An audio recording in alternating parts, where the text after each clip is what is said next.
In today's video, let me show you how to fix PayPal add bank failed. If you're trying to add a bank account to your PayPal and if it is not working out for you and you see a similar screen, then the first thing that you need to do is verify name matching. So that means you'll need to ensure the name on the bank account if it matches to your PayPal name or not. If the name on the bank and the PayPal name does not match, you won't be able to link your bank account. So make sure you fix that first of all.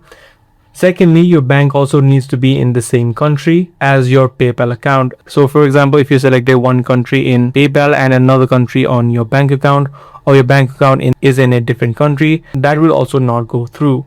Lastly, in order to solve this issue, if none of these solutions work out for you, then you can try linking manually via the routing or the account number. So you'll manually need to add in your account number or your routing number if you have them, and then try to see if this fixes the issue.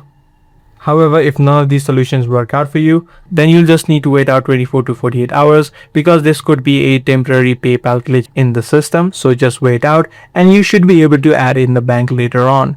I do hope this guide video was helpful to you in solving your issues. If it was, be sure to subscribe. That's pretty much all for today. I'll see you in the next video.